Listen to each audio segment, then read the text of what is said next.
पहले हम अम्ल के इन पांचों टॉपिक के बारे में बात करेंगे। पहला टॉपिक है परिभाषा।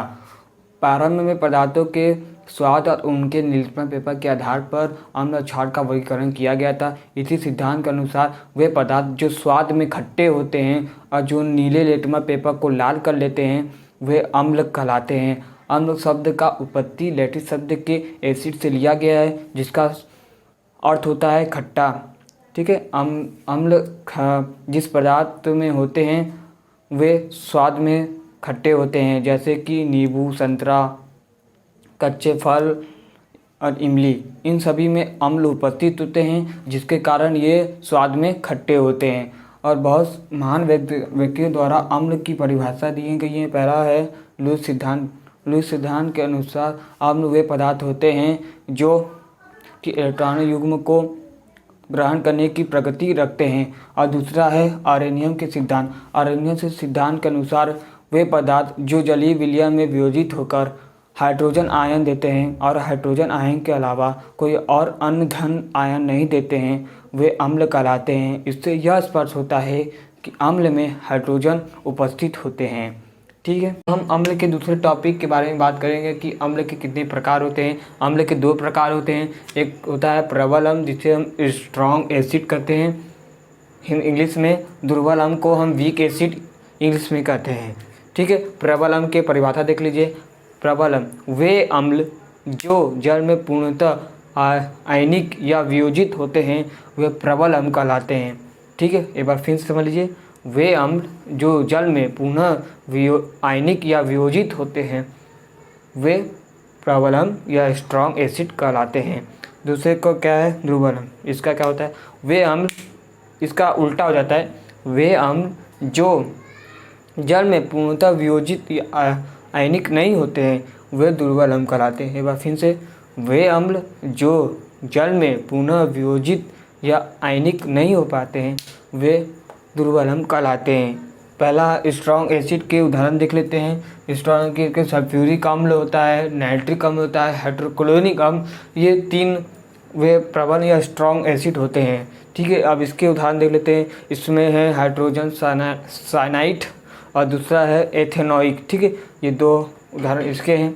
और इस एक बात और बताता हूँ कि वे अम्ल प्रबल अम्ल खनिज से जो प्राप्त होते हैं अम्ल वे प्रबल अम्ल होते हैं। ठीक है। और दुर्बल अम्ल क्या होते हैं? वे जो हम कार्बनिक अम्ल में आता है पादप और जंतु के अम्ल में दुर्बल अम्ल होते हैं। ठीक है।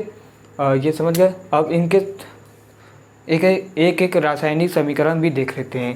पहला हम स्ट्रॉन्ग एसिड के देख लेते हैं। H2SO4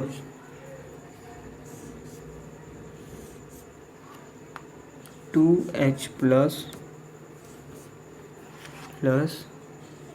SO4 -2 -2। ठीक है। अब हम दुर्बल अम्ल के इसके देख लेते हैं, जिसको हम लोग हाइड्रोजन साइनाइड बताए थे ना उसका। ठीक है। HCN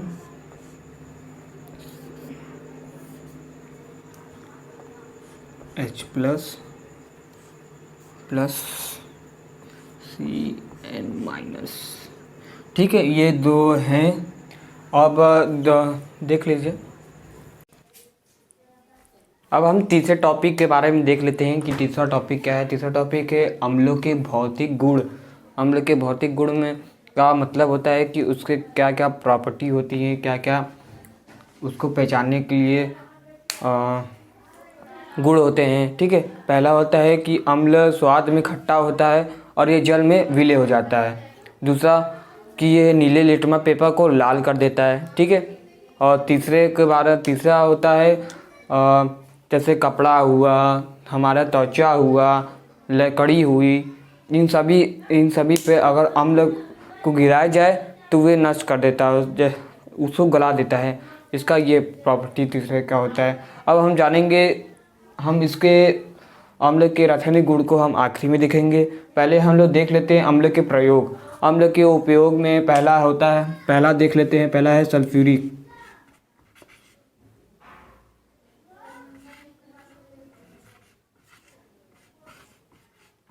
सल्फ्यूरिक अम्ल, इसका उपयोग पेट्रोल उद्योग में किया जाता है, अबरक बनाने में किया जाता है, रेशम के उद्योग में भी कि इसका उपयोग किया जाता है, और प्लास्टिक उद्योग में भी इसका उपयोग होता है। अब हम दूसरे में देख लेते हैं। दूसरा है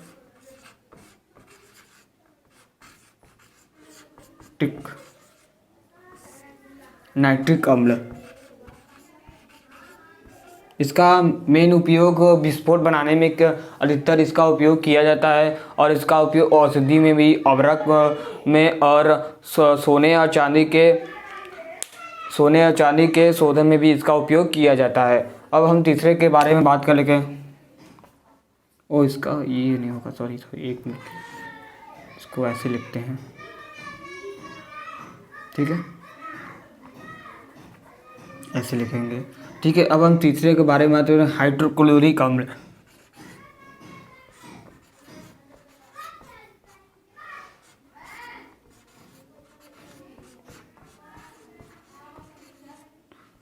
हाइड्रोक्लोरिक अम्ल का उपयोग अधिकतर हाइड्रोक्लोरिक का उपयोग कपड़े में रंग चढ़ाने के लिए किया जाता है, ठीक है। और इसका उपयोग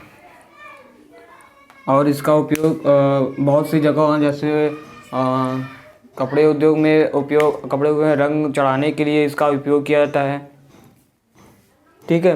और अबरक और कई से औषधि भी इससे बनाई जाती है, ठीक है। अब हम टॉपिक अम्लों के रासायनिक गुण के बारे में जानेंगे। अब हम लास्ट टॉपिक के बारे में बात करेंगे, जो है अम्लों के रासायनिक गुण। अम्ल के रासायनिक गुण में बहुत से सक्रिय धातु जैसे जिंक हो गया, मैग्नीशियम हो गया, और अन्य सक्रिय धातु से साथ अभिक्रिया करके हाइड्रोजन गैस उत्पन्न करता है। तो टॉपिक क्या है? धातु के साथ अभिक्रिया।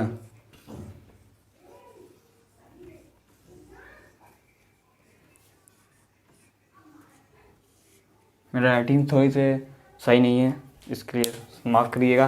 तो ये धातु के साथ अभिक्रिया करके क्या बनाता है? हाइड्रोजन गैस को क्या करता है? मुक्त कर देता है, माने छोड़ देता है, ये समझ लीजिए। और एक रासायनिक समीकरण भी देख लेते हैं। पहला ले लो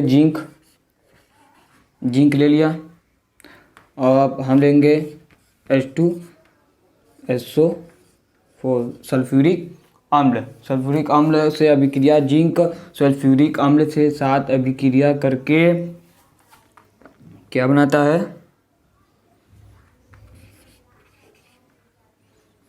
SO4 मिली लेता हूँ, फिर बताता हूँ।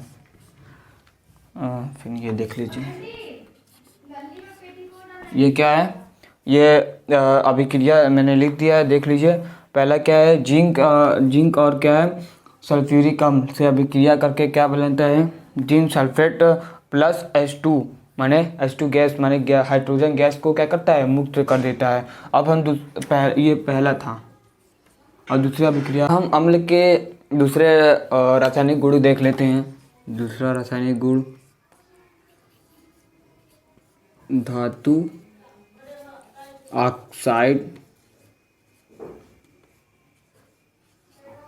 के साथ अभिक्रिया।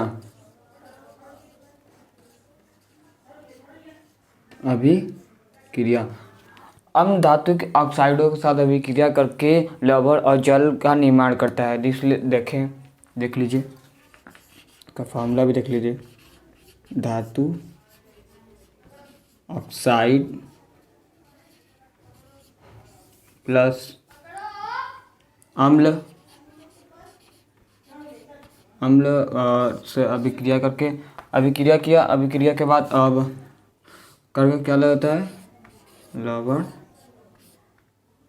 प्लस जल क्या क्या करते हैं? निर्माण करता है। अब इसका हम एक रासायनिक अभिक्रिया भी देख लेते हैं। पहला है मैग्नीशियम ऑक्साइड ले लेते हैं। फिर हम ले लेते हैं सल्फ्यूरिक अम्ल ले लेते हैं। पहला क्या है? Magnesium oxide. दूसरा ले लेते हैं अम्ल है, ये अम्ल है, ठीक है, हम लिख नहीं रहे, अम्ल लिख लीजिएगा, अम्ल है यहाँ पर है, ये अम्ल है, सल्फ्यूरिक अम्ल है। सल्फ्यूरिक अम्ल से अभिक्रिया करते क्या बनाता है, मैग्नीशियम सल्फेट बनाता है।